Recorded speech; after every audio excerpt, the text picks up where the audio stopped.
आम्ही कुठलेही hotel politics करत नाही. विरोधकांना भीती वाटत असल्यानं टीका. न्यूज 18 मराठीशी बोलताना एकनाथ शिंदेंचा ठाकरेंवर निशाणा.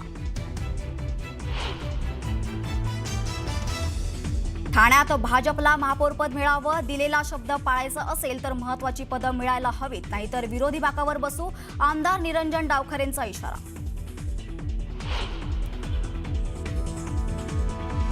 उल्हासनगरमध्ये शिंदेंच्या शिवसेनेचा सत्ता स्थापनेचा मार्ग मोकळा. वंचितच्या 2 नगरसेवकांचा शिवसेनेला पाठिंबा. भाजपला बाजूला ठेवत सेनेचा महापौर होणार.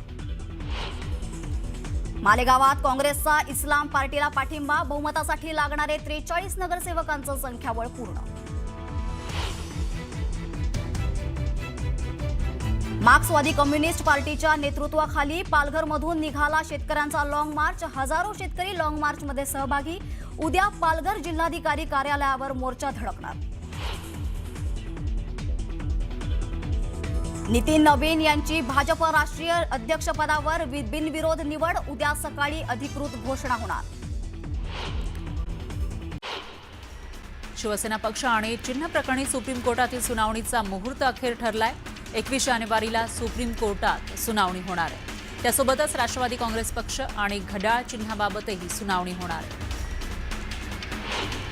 सर्व 29 महानगरपालिकांमधील महापौर पदाच्या आरक्षणाची सोडत गुरुवारी 22 जानेवारीला काढली जाणार आहे. सकाळी 11 वाजता सर्व महापालिकांच्या महापौर पदाची आरक्षण सोडत काढली जाणार आहे. त्यामुळे महापौर पदासाठी इच्छुक नगरसेवकांचा आता 22 जानेवारीच्या सोडतीकडे लक्ष लागलंय. मुंबई महापालिका आयुक्त भूषण गगराणी यांनी महत्त्वाची माहिती दिली आहे. आजच महापालिका निवडणुकीनंतरचे गॅझेट काढण्याचे नगरविकास विभागानं आदेश दिलेत. गॅझेट प्रसिद्ध झाल्यानंतर सर्वच राजकीय पक्षांना आपल्या नगरसेवकांची नोंदणी करावी लागणार आहे. चरड्याची धाव कुंपणापर्यंत असं म्हणत जिल्हा परिषद निवडणुकीसाठी संजय केणेकर यांनी एमआयएमला टोला लगावलाय. एमआयएमला जिल्हा परिषद निवडणुकीमध्ये गाडू असं म्हणत त्यांनी एमआयएमला आव्हान दिलं. प्रशांत जगताप यांनी काँग्रेस प्रदेशाध्यक्ष हर्षवर्धन सपकाळ यांची भेट घेतली. पुणे महानगरपालिकेमध्ये नगरसेवक म्हणून निवडून आल्यानंतर हर्षवर्धन सपकाळ यांनी प्रशांत जगताप यांचं अभिनंदन केलं. कोंडवा आणि वानवडी परिसरात काँग्रेसचे 5 उमेदवार जगताप यांनी निवडून आणले. छत्रपती संभाजीनगरात आज भाजपकडून 62 गटांसाठी तब्बल 700 उमेदवारांच्या मुलाखती घेण्यात आल्या. जिल्हा परिषदेच्या निवडणुकीसाठी युती संदर्भात शिवसेनेसोबत भाजपची बैठक होणार आहे.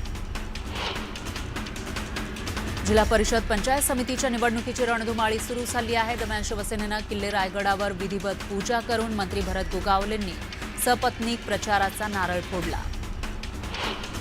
धाराशिवमध्ये ठाकरेंच्या शिवसेनेला धक्का देत पंचायत समितीचे माजी उपसभापती श्याम जाधव यांनी भाजपमध्ये प्रवेश केला. या पक्षप्रवेशामुळे भाजपनं खासदार ओमराजे निंबाळकर आणि आमदार कैलास पाटील यांना धक्का दिल्याचं बोललं जातंय.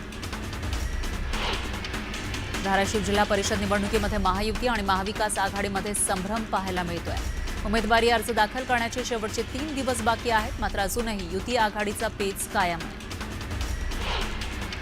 रायगडच्या माणगावमधील राष्ट्रवादी कार्यकर्ते रमेश मोरे यांनी आपल्या असंख्य कार्यकर्त्यांसोबत मंत्री भरत गोगावले यांच्या उपस्थितीमध्ये शिवसेनेच्या शिंदे गटात प्रवेश केला.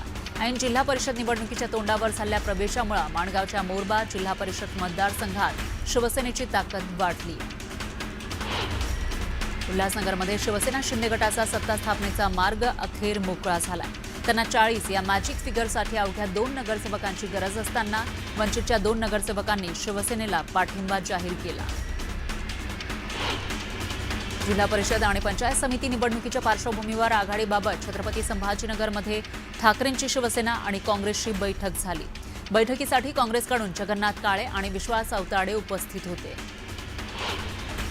काँग्रेसचे ज्येष्ठ नेते हिदायत पटेल यांची हत्या झाल्यानंतर अकोला जिल्ह्यातील राजकारण चांगलंच तापलंय. या हत्येमागे स्थानिक राजकीय नेत्यांचा हात असल्याचा गंभीर आरोप हिदायत पटेल यांच्या कुटुंबियांनी केलाय. जिल्हा परिषद आणि पंचायत समितीसाठी सांगलीमध्ये काँग्रेसकडून इच्छुक उमेदवारांच्या मुलाखती घेतल्या जात आहेत. खासदार विशाल पाटील आणि शहर जिल्हाध्यक्ष राजेश नाईक यांच्या उपस्थितीमध्ये इच्छुकांच्या मुलाखती सुरू आहेत. समविचारी मतांची विभागणी टाळण्यासाठी राज्यात दोन्ही राष्ट्रवादी एकत्र आलेल्या आहेत असं दोन्ही नेत्यांकडून सांगितलं जात आहे. महानगरपालिकेमध्ये जरी अपयश आलं असलं तरी दोन्ही राष्ट्रवादी एकत्र येण्याचा आम्हाला अंतर्गत पातळीवर फायदा झाला असं मत खासदार अमोल कोल्हेंनी व्यक्त केलंय. भाजपच्या केंद्रीय नेतृत्वाला मुंबईचा महापौर कशासाठी हवा होता हे आता सिद्ध झालंय. उत्तर प्रदेश भवन वांद्रे इथं झालंच आहे. मुंबई हडप करण्याची सुरुवात झाली आहे. गुजरात भवनसाठी सुद्धा संपूर्ण पालघर जिल्हा देऊ केलाय असं म्हणत विनायक राऊतांनी भाजपवर जोरदार निशाणा साधला. जिल्हा परिषद पंचायत समिती निवडणुकीसाठी पंढरपुरात इच्छुकांच्या मुलाखती घेतल्या जात आहेत. भाजपकडून घेतल्या जात असलेल्या मुलाखतीसाठी इच्छुकांनी मोठी गर्दी केली. परभणी जिल्हा परिषदेसाठी उमेदवारी अर्ज दाखल करण्यासाठी तहसील कार्यालयामध्ये गर्दी पाहायला मिळाली. जिल्ह्यातील 9 तालुक्यांमधून उमेदवारी अर्ज दाखल केले जात आहेत. पंढरपूर तालुक्यातील तिसंगीमध्ये तलवार आणि पिस्तूलचा धाक दाखवून लुटलेल्या सराफा दुकानाच्या आरोपींना पकडण्यात यश आलंय. तब्बल 7 ग्रॅम सोनं, 2 किलो चांदी अशा प्रकारचा जबरी दरोडा टाकण्यात आला होता. याचाच शोध पोलिसांनी तात्काळ लावला. ठाण्यात मुंब्रा पोलिसांनी अंमली पदार्थ विरोधी मोठी कारवाई केली आहे. कारवाई जवळपास 7,30,57,000 रुपयांचे मेफेड्रोन ड्रग्ज जप्त केले.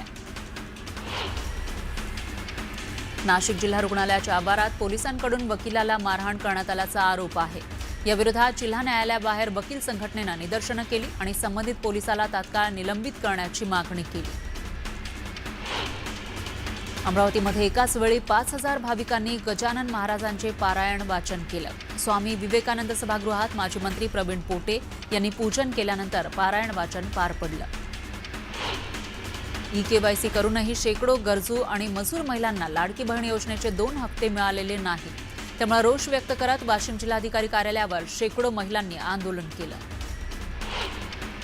पंढरपुरात 2 वेळा गूढ आवाज आले. मोठ्या आवाजामुळे काही घरांच्या काचा फुटल्या. हा आवाज भूकंप सदृश आहे की आणखी काही याबाबत तपास केला जातोय. अवैध वाळू उपसा प्रकरणी पोलिसांनी आक्रमक पवित्रा घेतलाय. हिंगोली जिल्ह्यातील अवैध वाळू उपसा आणि वाहतुकीविरोधात धडक कारवाई करण्यात आली. कारवाईत 3 जेसीबी आणि 5 ट्रॅक्टर जप्त करण्यात आले. शेतकरी, वनजमीन धारक आणि कष्टकरी यांच्या प्रलंबित मागण्यांसाठी अखिल भारतीय किसान सभा आक्रमक झाली आहे. चांदवडमधील मुंबई आग्रा महामार्गावर रास्ता रोको आंदोलन करण्यात आलं. हिंगोलीच्या जिल्हाधिकारी कार्यालयावर महिलांनी धडक मोर्चा काढला. चुकीच्या पद्धतीनं ई-केवायसी झाल्याचा आरोप करत पुन्हा ई-केवायसीची लिंक सुरू करून मुदत वाढवून देण्याची मागणी महिलांनी केली. पुनावळे इथल्या ॲडिब्ले सोसायटीजवळ अग्निशमन दलाच्या वाहनानं मोटारसायकलला धडक दिली. त्यामुळे भीषण अपघात झाला. यामध्ये एका तरुणाचा मृत्यू झाला. या घटनेचा सीसीटीव्ही समोर आलाय. चोपडा तालुक्यात गेल्या काही वर्षांपासून हरभरा लागवडीच्या क्षेत्रात वाढ झाली आहे. दरम्यान हरभरा काढण्याच्या कामात शेतकरी सध्या व्यस्त आहे. हरभऱ्याला चांगला भाव मिळावा अशी अपेक्षा शेतकऱ्यांनी व्यक्त केली आहे. नाशिकमधील आदिवासी तालुक्यांमध्ये माकपनं चक्काजाम आंदोलन केलं. त्यामुळे नाशिककडून गुजरातकडे जाणारी वाहतूक काही काळ ठप्प झाली होती. वनपट्टेधारकांचे दावे मंजूर करावे, 7/12 उतार्यावर नोंदी कराव्यात आणि जलजीवन मिशनची कामं पूर्ण करावी या मागण्यांसाठी हे आंदोलन करण्यात आलं. रेशन दुकानदाराच्या आरेरावीचा व्हिडिओ सध्या व्हायरल होतोय. महाडच्या कुंभे शिवथर इथं दुकानदाराकडे पावती मागितल्यानं संताप व्यक्त करत रेशन दुकानदारानं या ग्राहकाला शिवीगाळ केली. या प्रकरणी कारवाईची मागणी जोर धरू लागली आहे.